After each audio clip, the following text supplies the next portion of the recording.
So hello everyone, welcome back to Ammu's vlog. So ಇವತ್ತು ನಾವು ಅಕ್ಕಿ ರೊಟ್ಟಿ ಹೆಂಗೆ ಮಾಡೋದು ಅಂತ ನೋಡೋಣ ಬನ್ನಿ. ಫಸ್ಟ್ ನಾನು ಒಂದು ಪ್ಯಾನಿಗೆ 3 to 4 ಟೇಬಲ್ ಸ್ಪೂನ್ ಅಷ್ಟು ಆಯಿಲ್ ಹಾಕ್ಕೊಂಡಿದ್ದೀನಿ. ಅದಕ್ಕೆ 1 ಟೇಬಲ್ ಸ್ಪೂನ್ ಮಸ್ಟರ್ಡ್ ಸೀಡ್ಸ್ ಅಂದರೆ ಸಾಸಿವೆ, 1 ಟೇಬಲ್ ಸ್ಪೂನ್ ಕಡಲೆಬೇಳೆ ಮತ್ತು 1 ಟೇಬಲ್ ಸ್ಪೂನ್ ಉದ್ದಿನಬೇಳೆ ಹಾಕ್ಕೋತಿದ್ದೀನಿ. ಈ ಎರಡು ಹಾಕೋದ್ರಿಂದ ನಮಗೆ ಕ್ರಂಚಿ ಆಗಿರುತ್ತೆ ಮತ್ತು ಹಾಗೇನೂ ತಿನ್ಬೋದು, ಇದನ್ನು ಆ್ಯಡ್ ಮಾಡ್ಬೋದು. ಇದೆರಡನ್ನು ನೀಟಾಗಿ ಬ್ರೌನ್ ಆಗೋವರೆಗೂ ಫ್ರೈ ಮಾಡಬೇಕು. ಅದ್ರ ಜೊತೆಗೆ ನಾನೊಂದು 2 ಅಥವಾ 3 ಗೋಡಂಬಿನ ಆ್ಯಡ್ ಮಾಡ್ತಿದ್ದೀನಿ. ಇದರಿಂದ ಟೇಸ್ಟ್ ಚೆನ್ನಾಗೇ ಇರುತ್ತೆ. ಸೊ ಗೋಡಂಬಿ ಯಾರ್ಯಾರಿಗೆ ಇಷ್ಟ ಇರಲ್ವೋ ಈ ಥರ ಮಾಡಿಕೊಟ್ರೆ ಅವ್ರಿಗೆ ಟೇಸ್ಟ್ ತುಂಬ ಇಷ್ಟ ಆಗುತ್ತೆ. ಸೊ ಯೂಶ್ವಲಿ ನಾನು ತಿಂತಿರಲಿಲ್ಲ. ಈಗ ನಾನು ಏನಾದರೂ ಈ ಥರ ಐಟಮ್ಸ್ ಮಾಡಿದ್ರೆ ಇದರಲ್ಲಿ ಅಟ್ಲೀಸ್ಟ್ ಒಂದು 2 ಹಾಕ್ಕೊಂಡು ತಿಂತೀನಿ. ಸೊ ಇದ್ರ ಜೊತೆ 1 ಸ್ಪೂನ್ ಜೀರಾನೂ ಹಾಕ್ತಿದ್ದೀನಿ. ಫಸ್ಟೇ ಹಾಕಿದರೆ ಅದು ಸ್ವಲ್ಪ ಸೀದೋಗೋದು. ಸೊ ಅದು ಸ್ವಲ್ಪ ಲೈಟ್ ಬ್ರೌನ್ ಆಗುವಾಗ ಜೀರಾನೂ ಆ್ಯಡ್ ಮಾಡ್ತಿದ್ದೀನಿ. ಅದನ್ನು ಹಾಕಿ ನೀಟಾಗಿ ಫ್ರೈ ಮಾಡಿ ಇಟ್ಕೊತಿದ್ದೀನಿ. ಈಗ ನಾನು ಆಲ್ರೆಡಿ 1 ಕ್ಯಾರೆಟು ಮತ್ತು 1 ಆನಿಯನ್, ಸ್ವಲ್ಪ ತೆಂಗಿನಕಾಯಿನ ಕಟ್ ಮಾಡಿಕೊಂಡು ಮತ್ತು ಕರಿ ಲೀವ್ಸ್ನ ಕಟ್ ಮಾಡಿ ಇಟ್ಕೊಂಡಿದ್ದೀನಿ.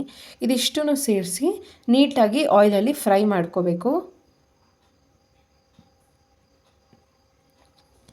ಇದು ನೀಟಾಗಿ ಫ್ರೈ ಆಗಿದ ತಕ್ಷಣ, ಒಂದು ಕಲರ್ ವೇರಿಯೇಷನ್ ಕಾಣಿಸಿದ ತಕ್ಷಣ, ಈಗ ನಾನು ಶುಂಠಿ ಮತ್ತು ಗ್ರೀನ್ ಚಿಲ್ಲಿ ಎರಡನ್ನೂ ನೀಟಾಗಿ ಸ್ಮ್ಯಾಶ್ ಮಾಡಿ ಇಟ್ಕೊಂಡಿದ್ದೀನಿ ಕುಟಾಣಿಯಲ್ಲಿ.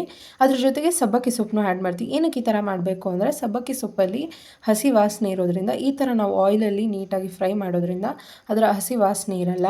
ಇದ್ರ ಜೊತೆ ಸ್ವಲ್ಪ ಸಾಲ್ಟ್ ಹಾಕ್ಕೋತಿದ್ದೀನಿ. ಸಾಲ್ಟ್ ಹಾಕ್ಕೊಂಡು ನೀಟಾಗಿ ಆಯಿಲಲ್ಲಿ ಫ್ರೈ ಮಾಡ್ಕೋಬೇಕು.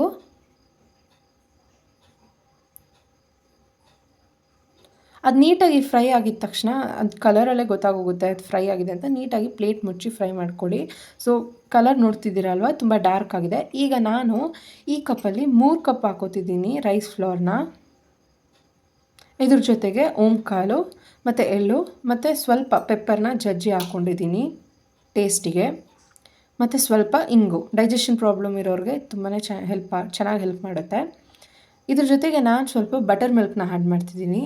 ಮೊಸರು ಜೊತೆ ನೀರು ಕಳಿಸ್ಬಿಟ್ಟು ಹಾಕಿ ಮಿಕ್ಸ್ ಮಾಡ್ಕೊತಿದ್ದೀನಿ. ಈ ಥರ ಸ್ವಲ್ಪ ಬಟರ್ ಮಿಲ್ಕ್ ಹಾಕಿ ಮಿಕ್ಕಿದ್ದಕ್ಕೆ ನೀರು ಹಾಕಿ ನೀಟಾಗಿ ಮಿಕ್ಸ್ ಮಾಡಿ ಆ ಥರ ಒಂದು ಸೊ ನೀವು ರೊಟ್ಟಿ ತಟ್ಟೋದು ಬಟರ್ ಶೀಟ್ ಮೇಲೆ ಕೂಡ ತಟ್ಬೋದು. ನಾನಿಲ್ಲಿ ಒಂದು ಗೋಲ್ಡ್ ವಿನ್ನರ್ ಆಯಿಲ್ ಪ್ಯಾಕೆಟ್ನ ಕಟ್ ಮಾಡಿ ಈ ಥರ ತಟ್ಕೊಂಡು ಪ್ಯಾನ್ ಹೀಟ್ ಆಗಿದ ತಕ್ಷಣ ಹಾಕೋತಿದ್ದೀನಿ.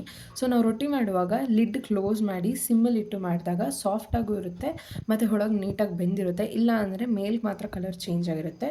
ಸೊ ಈ ರೆಸಿಪಿನ ನೀವು ನಿಮ್ಮ ಮನೇಲಿ ಹೆಂಗೆ ಮಾಡ್ತೀರಾ ಅಂತ ನಮಗೆ ಕಮೆಂಟಲ್ಲಿ ತಿಳಿಸಿ. ನೆಕ್ಸ್ಟ್ ಯಾವ ರೆಸಿಪಿ ಬೇಕು ಅಂತಲೂ ಕಮೆಂಟಲ್ಲಿ ತಿಳಿಸಿ.